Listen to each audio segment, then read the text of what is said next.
خطا ہونا بزرگی میں کوئی رکاوٹ نہیں۔ ماعز اسلمی کو پتھر پڑ رہے تھے جب وہ حد لگ رہی تھی، کہ ابھی جو تم نے ماعز کا گوشت کھایا اس سے زیادہ ناپاک تم نے کھایا۔ گناہ ہونا انسانی اللہ اور بندے کے تعلق میں رکاوٹ تب بنتا ہے جب اصرار ہو، میں حاملہ ہوں زنا سے، مجھے پاک کریں، اس لیے کبھی کسی کے گناہ پر اس کو حقیر نہ سمجھو۔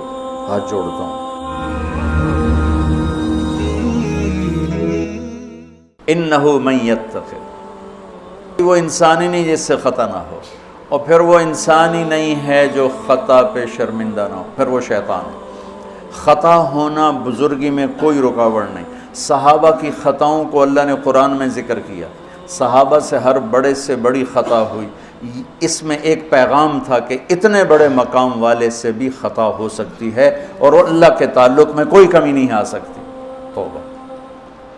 ماعز اسلمی کو پتھر پڑ رہے تھے جب وہ حد لگ رہی تھی، تو دو آدمی آپس میں باتیں کر رہے تھے، دیکھو اچھا بھلا اس پر پردہ ڈال دیا تھا اللہ کے نبی نے، یہ خود ہی اپنے آپ کو ذلیل کر کے آ گیا۔ تو جب وہ ان کا انتقال ہو گیا اور وہاں سے واپس ہوئے تو راستے میں ایک گدھا مرا پڑا تھا، تو آپ نے کہا ان دو آدمیوں کو بلاؤ، وہ دونوں آ گئے۔ آپ نے فرمایا اس کا بیٹھ کے گوشت کھاؤ۔ یا رسول اللہ، یہ آپ کیا فرما رہے ہیں؟ ناپاک، حرام، مردار۔ کہ ابھی جو تم نے ماعز کا گوشت کھایا اس سے زیادہ ناپاک تم نے کھایا۔ کہ تم اس کی غیبت کر رہے، اور میں محمد مصطفیٰ اللہ کی قسم کھا کے کہتا ہوں، میں اسے دیکھ رہا ہوں جنت کی نہروں میں نہاتا پھر رہا ہوں۔ گناہ ہونا انسانی اللہ اور بندے کے تعلق میں رکاوٹ تب بنتا ہے جب اصرار ہو، کرتا ہی جائے کرتا ہی جائے، اس لیے کبھی کسی کے گناہ پر اس کو حقیر نہ سمجھو۔ ہاتھ جوڑتا ہوں۔ کسی کو حقیر، کسی سے نفرت نہ، اپنی نیکی کے تکبر سے بچو۔ اللہ کی قسم، نیکی کا تکبر پیسے کے تکبر سے بھی زیادہ خوفناک ہے۔ ہم ایسے، ہم ایسے، تم ایسے، تم ایسے۔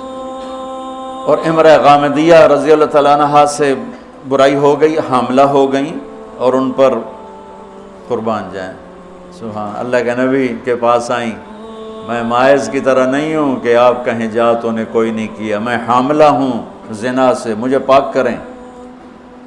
تو آپ نے فرمایا، آپ نے اس کو ٹالنے کے لیے کہ جا پہلے بچہ پیدا کر، پھر اس کے بعد دیکھا جائے گا، کہ 9 مہینے گزریں گے آپ ہی بھول جائے گی۔ وہ 9 مہینے بعد پھر آ گئی کہ مجھ سے گناہ ہوا ہے، یہ میرا بچہ پیدا ہو گیا ہے، اب مجھے پاک کریں۔ آپ حیران ہو گئے اس کے اس اندر کے بے قراری پر۔ آپ نے پھر دوسرا ہیلا اختیار فرمایا، آپ نے فرمایا بچے کو دودھ پلا 2 سال، جب یہ روٹی کھانے کے قابل ہو جائے پھر آنا، پھر حد لگائیں گے۔ 2 سال اس نے دودھ پلایا، اور ایک دن چشم فلک نے دیکھا کہ ایک عورت بچے کو انگلی سے پکڑ کے لا رہی ہے، اور اس بچے کے دوسرے ہاتھ میں روٹی ہے اور وہ کھا رہا ہے، اور آ کر کہتی ہے یا رسول اللہ یہ روٹی کھا رہا، طہرنی، مجھے پاک کیجیے۔ میرے نبی کے بھی آنسو نکل آئے۔ تو آپ نے فرمایا اس بچے کو کون اپنا بیٹا بناتا ہے، میں ضمانت دیتا ہوں جنت میں وہ میرا ساتھی ہوگا۔ تو ایک انصاری صحابی نے اٹھ کر کہا یا رسول اللہ میں اس کو اپنا بیٹا بناتا ہوں۔ اتنی بڑی بڑی ہستیوں سے گناہ ہو جاتے ہیں، لیکن ہم کہتے ہیں یا موسیٰ یا فرعون۔ وہ جو ایک احمقانہ شعر ہے، دورنگی چھوڑ دے یا کرنگ ہو جا، سراسر موم ہو یا سنگ ہو جا، کسی بیوقوف شاعر نے یہ شعر کہا۔ تو ان پر حد لگی، تو خون کا کہ چھینٹے حضرت خالد پر جا کے پڑے، تو انہوں نے کو 2-4 لفظ سخت کہہ دیا۔ آپ نے فرمایا خالد ایسا مت کہو، اس بچی نے وہ توبہ کی ہے پورے مدینے پہ تقسیم کروں سب کی بخشش ہو جائے۔ انہو من یتق، بڑے سے بڑے سے بھی ہو جاتا ہے۔ سارعوا الی مغفرۃ من ربکم وجنۃ عرضها السماوات والارض اعدت، بولو للمتقین۔ ٹھیک، کون ہیں؟ الذین ينفقون فی السراء والضراء، جو تنگی اور فراخی میں خرچ کرتے ہیں، والکاظمین الغیظ، جو غصے کو پیتے ہیں، والعافین عن الناس، جو لوگوں کو معاف کرتے ہیں، واللہ یحب المحسنین، اللہ احسان کرنے والوں کو پسند کرتا ہے۔ اب آگے بھی تقوی والے ہی آ رہے ہیں، والذین اذا فعلوا فاحشۃ، فاحشہ میں نے بتایا تھا نا قرآن میں کس معنی میں آتا ہے، اور یہ کس کے بارے میں؟ اللہ اکبر،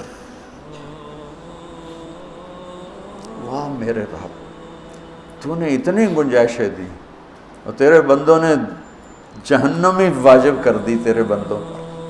مجھے ایک پڑھا لکھا نوجوان کہنے لگا تسی مولویاں ساڑھے کو ساڑھا رب کھولے، اور ساتھ ہی رونے لگا کہ تسا مولویاں ساڑھے کو ساڑھا رب کھولے، ڈرائی جاندن ڈرائی جاندن ڈرائی جاندن۔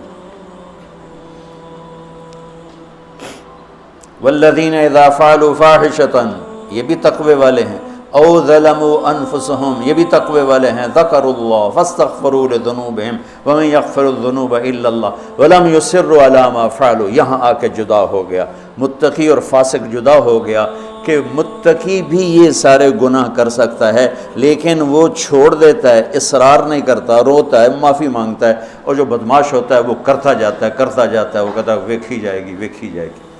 تو جنت میں جانے والوں کے بارے میں میرے رب کا قرآن یہ کہہ رہا ہے، ہم ایسی احمقانہ سوچ کے مالک ہیں کہ نیک آدمی تو بن جائے معصوم پاک نبیوں کی طرح، اور جو نافرمان ہے وہ فرعون بن جائے، وہ کیوں نیکی کرتا ہے؟